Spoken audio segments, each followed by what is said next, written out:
നമസ്കാരം. മലയാളി വാർത്ത ഇൻസൈഡിലേക്ക് സ്വാഗതം. ഇന്ന് സംസ്ഥാന ബജറ്റ് ഒരു വശത്ത്, മറുവശത്ത് പ്രതിപക്ഷ നേതാവ് പിണറായി വിജയൻ നിയമസഭയിലേക്ക് തിരിക്കാനൊരുങ്ങുന്നു.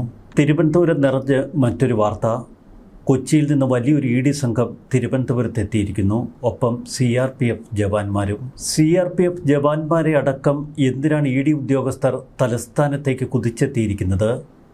നിയമസഭയിൽ ബജറ്റ് പ്രഖ്യാപനം നടക്കുമ്പോൾ മറുവശത്ത് ഏതെങ്കിലും അറസ്റ്റിലേക്ക് കാര്യങ്ങൾ എത്തുമോ? വീണ വിജയനെ അറസ്റ്റ് ചെയ്തേക്കും എന്ന അഭ്യൂഹങ്ങൾ ഇതിനിടയിൽ പരക്കുന്നു. മറുവശത്ത് വീണ വിജയനും വലിയ പരിഭ്രാന്തിയിലായി എന്നാണ് വാർത്തകൾ. നിയമസഭയിൽ എത്താതിരിക്കാൻ കഴിയില്ല പ്രതിപക്ഷ നേതാവിന്. മറുവശത്ത് വീണയുടെ അവസ്ഥ. ഇക്കഴിഞ്ഞ ദിവസം ഇ ഡി ഓഫീസിൽ ചോദ്യം ചെയ്യലിനായി വീണ വിജയനെ കൊണ്ടുചെന്നിറക്കി മുഹമ്മദ് റിയാസിന് മടങ്ങിപ്പോകേണ്ടി വന്നിരുന്നു.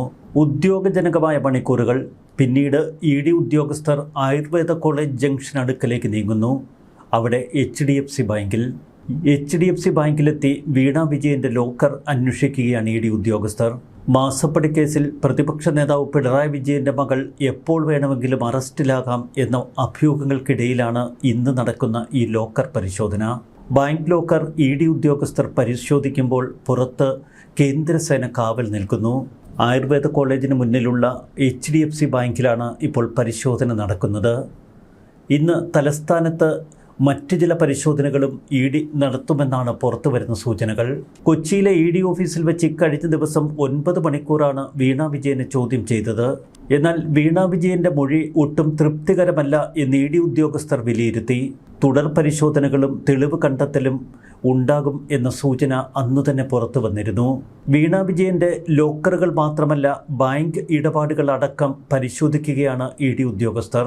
ചോദ്യം ചെയ്യലിൽ ഏത് ബാങ്ക് ലോക്കറാണ് ഉപയോഗിക്കുന്നത് എന്ന് ഇ ഡി ഉദ്യോഗസ്ഥരുടെ ഒരു ചോദ്യം. അതിന് വീണ വിജയൻ ഉത്തരം പറഞ്ഞത് ആയുർവേദ കോളേജിലുള്ള HDFC ബാങ്ക് ലോക്കർ എന്നാണ്. നേരത്തെ പിണറായി വിജയൻ്റെ വീട്ടിൽ റെയ്ഡ് നടത്തിയതിന് ശേഷം പുറത്തിറങ്ങിയ ഇ ഡി ഉദ്യോഗസ്ഥർക്ക് നേരെ CPM പ്രവർത്തകരുടെ വലിയ ആക്രമണമുണ്ടായി. ഇ ഡി ഉദ്യോഗസ്ഥരുടെ വാഹനങ്ങൾ തകർക്കുകയും ഉദ്യോഗസ്ഥരെ മർദ്ദിക്കുകയും ചെയ്തിരുന്നു. ഇത്തരം അതിക്രമം മുന്നിൽ കണ്ടാണ് ഇപ്പോൾ വലിയ തോതിൽ കേന്ദ്രസേനയെ വിന്യസിച്ചിരിക്കുന്നത്. ബാങ്കിന് മുന്നിൽ സുരക്ഷാ ഉദ്യോഗസ്ഥർ തമ്പടിച്ചതോടെ അതുവഴി കടന്നുപോകുന്ന യാത്രക്കാർക്ക് അത് വലിയ കൗതുകമാകുന്നു.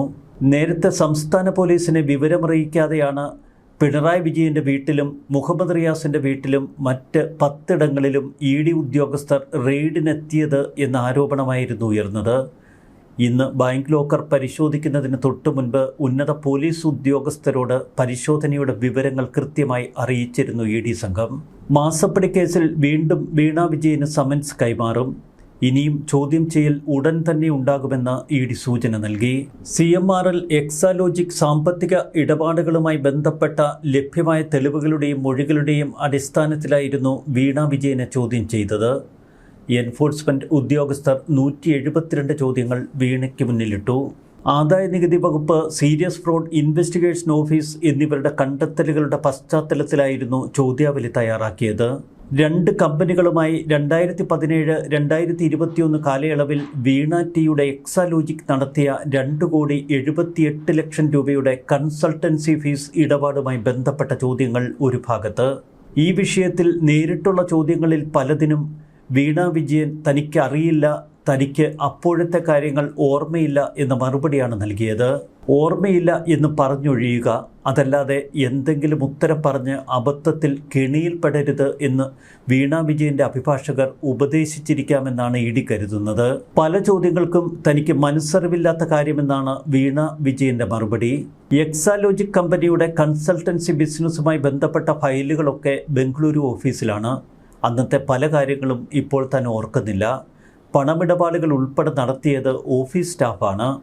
സർവീസുകളുടെ വിശദാംശങ്ങൾ തൻ്റെ ഓഫീസ് സ്റ്റാഫിന് മാത്രമേ അറിയാവൂ എന്നൊക്കെ വീണ വിജയൻ പറഞ്ഞു. ഒരു കാര്യത്തിലും തനിക്ക് മനസ്സറിവില്ല എന്ന് വീണ വിജയൻ പറഞ്ഞതോടെ ഇനി ആർക്കാണ് മനസ്സറിവ് എന്ന് കണ്ടെത്തേണ്ട ബാധ്യത ഇ ഡി ഉദ്യോഗസ്ഥർക്കായി. അവരത് കണ്ടെത്തുക തന്നെ ചെയ്യും. അതിൻ്റെ തുടർച്ചയാണ് ഇന്ന് HDFC ബാങ്ക് ലോക്കറിലടക്കം നടക്കുന്ന പരിശോധനകൾ. പണം നൽകിയ CMRL ഉദ്യോഗസ്ഥർ തങ്ങൾക്ക് സേവനമൊന്നും വീണ വിജയൻ്റെ എക്സാലോജിക്കിൽ നിന്ന് ലഭിച്ചില്ല എന്ന മൊഴിയാണ് ഇക്കഴിഞ്ഞ ദിവസം ഇ ഡിക്ക് നൽകിയത്.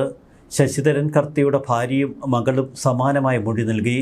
വ്യവസ്ഥകളുടെ ഭാഗമായി സേവനം ലഭിക്കുക എന്ന ഉദ്ദേശത്തോടെയാണ് പണം കൈമാറിയതെന്നും തങ്ങൾക്ക് മിതമായ തോതിൽ സേവനങ്ങൾ ലഭിച്ചു എന്നുമാണ് ശശിധരൻ കർത്തിയുടെ ഭാര്യയും മകളും നൽകിയ മൊഴി. എന്നാൽ CMRL ഉദ്യോഗസ്ഥർ നൽകിയ മൊഴിയിൽ അടിമുടി ദുരൂഹത. പണമിടപാടുകൾ നേരിട്ട് ഡയറക്ടർ തലത്തിലായിരുന്നു. അതിനെക്കുറിച്ച് ഉദ്യോഗസ്ഥർക്ക് വലിയ വിവരങ്ങളൊന്നുമില്ല. പണം അയക്കാൻ പറയുമ്പോൾ അക്കൗണ്ടൻ്റ് അയച്ചു, അത്രമാത്രം.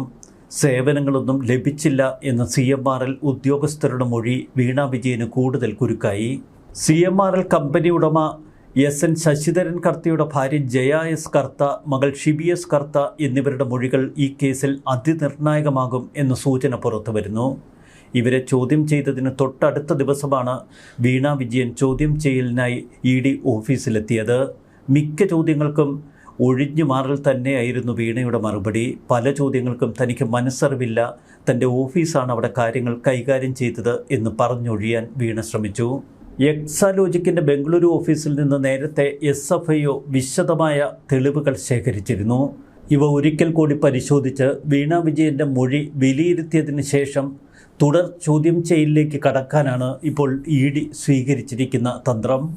CMRLും എക്സാലോജിക്കും തമ്മിലുള്ള സാമ്പത്തിക ഇടപാടിൽ വീണ വിജയനുള്ള കുരുക്ക് മുറുകുന്നുവെന്ന് വ്യക്തം.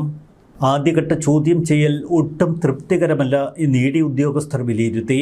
രണ്ടാം ചോദ്യം ചെയ്യലിന് വേണ്ടിയുള്ള സമൻസ് ED ഉടൻ തന്നെ വീണ വിജയന് കൈമാറും. കൊച്ചിയിലെ ED ഓഫീസിലാണ് ഇക്കഴിഞ്ഞ ദിവസം വീണ വിജയൻ ചോദ്യം ചെയ്യലിനെത്തിയത്. അതേ ED ഓഫീസിലേക്ക് വിളിപ്പിച്ചു വരുത്തുകയാണ് ഇനി ED സംഘത്തിൻ്റെ ലക്ഷ്യം.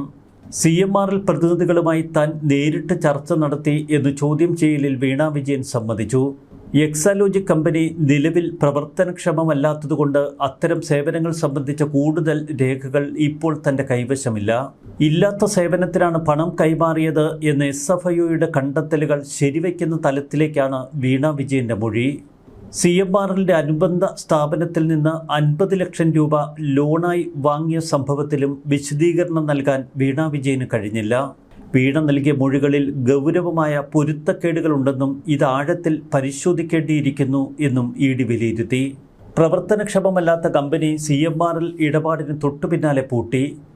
ഇതിനെക്കുറിച്ചുള്ള ചോദ്യങ്ങൾക്കും വീണയുടെ മറുപടി അവ്യക്തമാണ്. എക്സാലോജിക്കിലേക്ക് ഏതൊക്കെ ബാങ്ക് അക്കൗണ്ടുകളിൽ നിന്ന് പണം ലഭിച്ചു എന്ന ചോദ്യത്തിനും കൃത്യമായ മറുപടി വീണ പറഞ്ഞില്ല. എക്സാലോജിക്കിലേക്ക് വന്ന പണം എങ്ങനെ, എന്താവശ്യങ്ങൾക്ക് ചെലവഴിച്ചു എന്ന ചോദ്യത്തിനും വീണയ്ക്ക് ഉത്തരമില്ല. ചുരുക്കത്തിൽ ED സംഘത്തിൻ്റെ ചോദ്യങ്ങൾക്ക് മുൻപിൽ വിറച്ച് കരഞ്ഞു നിൽക്കാൻ മാത്രമേ വീണ വിജയന് കഴിഞ്ഞുള്ളൂ. എത്രമാത്രം ഈ ചോദ്യശരങ്ങൾക്ക് മുന്നിൽ ഇനിയും വീണയ്ക്ക് പിടിച്ചു നിൽക്കാൻ കഴിയും? എത്ര പരിശീലനം നൽകിയാലും വീണ വിജയനെ പോലൊരു സ്ത്രീയെ സംബന്ധിച്ച് ഈ ചോദ്യശരങ്ങൾക്ക് മുന്നിൽ പിടിച്ചു നിൽക്കുക അത്ര എളുപ്പമല്ല.